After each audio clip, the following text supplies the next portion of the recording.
وجہ میں یہ جو ابھی جو لیبر کوڈ آیا ہے، آپ اندازہ لگائیں کہ حکومت کی بوکھلاہٹ کہ جو لسٹ ایشو کی گئی، ایک ہی بندے کا نام بار بار، ایک ہی خاتون کا نام بار بار کیا گیا. پتہ نہیں ڈی جی صاحبہ کو یہ ڈپارٹمنٹ، میری کسی سے کوئی ذاتی اختلاف نہیں، لیکن ڈی جی کا جو ڈپارٹمنٹ ہے، یہ ڈائریکٹریٹ آف لیبر کا، یہ ماضی میں بھی بہت زیادہ اس پہ کرٹیسزم ٹریڈ یونینز کی طرف سے آیا، اور آج بھی میں دیکھ رہی ہوں کہ کرٹیسزم آ رہا ہے. میں بالکل یہ فیور نہیں کروں گی کہ اگر کسی عہدے پر آپ ایک عورت کو بٹھا دیتے ہو تو میں بلا وجہ اس کا فیور کروں. وہ بیوروکریسی کی نمائندہ ہے، وہ پیسے لے کر یونینوں کو رجسٹر کر رہی ہے، وہ بدماشی کر رہی ہے، اور بالکل پاکستان میں جو ٹریڈ یونین کے جو رولز ہیں، جو ریگولیشنز ہیں، ان کے وہ بالکل خلاف چل رہی ہے. کہ پاکستان کے تحت جو ٹریڈ یونینز رجسٹرڈ ہیں، وہ یہاں پہ آ کر پنجاب میں کچھ لوگ اگر اس کو پھینک رہے ہیں تو وہ کیا اس کو رجسٹرڈ کر رہی ہے. تو اس معاملے کو بھی آل پاکستان ٹریڈ یونین فیڈریشن جو ہے وہ دیکھ رہی ہے، اور ہم اپنے تئیں اس اسٹرگل میں بھی لگے ہوئے ہیں. اب رہی بات، میرے ساتھیوں نے یہاں پہ بہت اچھے طریقے سے گفتگو کی، بہت تفصیل سے، اور میں نے دیکھا کہ جیسے ہی یہ کوڈ آیا اس پہ ڈسکشن ہوئی. خوبصورت ہوٹلوں میں ہمیں بلا کے وہاں پہ بٹھا دیا جاتا ہے، بہت اچھی چائے اور کھانے بھی ٹائم ٹکے کھلا کر ہمیں مسحور کرنے کی کوشش کی جاتی ہے.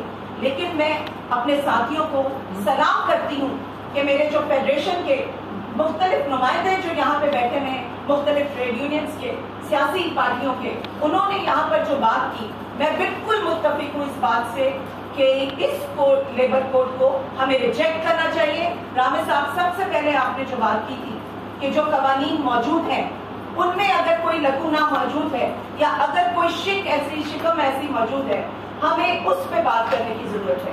کیوں نہیں آتے یہ کنسلٹیشن جیسے پہلے ہوا کرتی تھی کہ region wise, sub regional wise Punjab level کی ہوئی ہے ابھی، لیکن کیا وجہ ہے کہ تمام ان تنظیموں کو شامل نہیں کیا گیا؟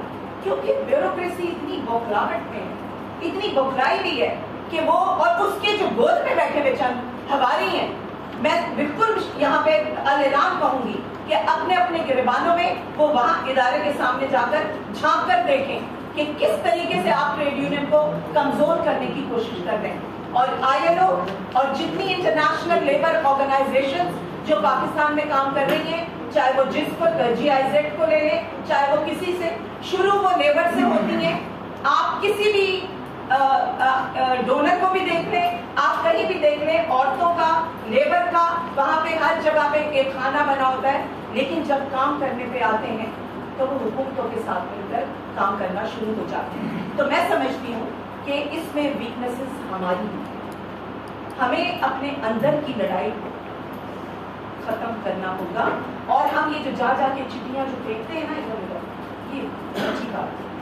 میں آپ سے یہی کہوں گی کہ all Pakistan trade union federation national level پہ رجسٹرڈ ہے، اور وہ نیشنلی ہم اس کی مذمت کرتے ہیں، بھرپور مذمت کرتے ہیں کہ اس لیبر کوڈ کو آپ کو جواب. میرے ساتھی اسامہ صاحب نے بہت اچھے طریقے سے اس پہ کام کیا ہے، میں اس کی بھی قدر کرتی ہوں. یہاں میرے نوجوان ساتھی بیٹھے ہیں، میں اس کی بھی قدر کرتی ہوں، اور باقی ساتھیوں نے بھی. لیکن ہمیں ایسے کسی ایجنڈے کو جو I M F, world bank کے کہنے پر ہمیں دیواروں پہ دھکیلنے کی کوشش کی جا رہی ہے. آپ پبلک سیکٹر کی یونینز کا حال دیکھ لیں کہ industrial wise union, industry wise union ہوتی تھی، اور پوری دنیا میں یہی حال تھا. وہاں پہ بھی آسٹیرٹی پلانز آ رہے ہیں، وہاں پہ بھی کوڈز آ رہی ہیں ایسی جو اینٹی ورکر ہے، لیکن وہاں پہ کم از کم ریزسٹنس ہے. پاکستان میں بھی ہے. اگر کوئی کہتا ہے کہ ریزسٹنس نہیں ہے، میں بالکل اس بات سے متفق نہیں ہوں کہ ریزسٹنس نہیں ہے. ریزسٹنس ہے، اس کے کئی طریقے ہیں. آپ خطوط کے ذریعے بھی کر سکتے ہیں، آپ اس کو ایک پروٹیسٹ کے ذریعے، کمبائنڈ ایک کلیکٹیو ایفرٹ کے ذریعے آپ یہ طے کریں کہ ہاں ہم نے یہ پروٹیسٹ کرنی ہے. جو پاکستان لیول کی تنظیمیں ہیں وہ اسی دن ڈے آف ایکشن سرور صاحب منائیں، اور اسی دن تمام ملک میں یہ ڈے آف ایکشن منایا جائے، اور یہ بتایا جائے کہ ہم اس لیبر کوڈ کو، کیونکہ یہ پنجاب کا ہے، سندھ والے علیحدہ کر رہے ہیں، ہمیں سیگریگیٹ کیا جا رہا ہے، ہمیں سیگریگیٹ کیا جا رہا ہے. اور پہلے تو خیر قوانین جو ہیں وہ ظاہر سندھ میں بھی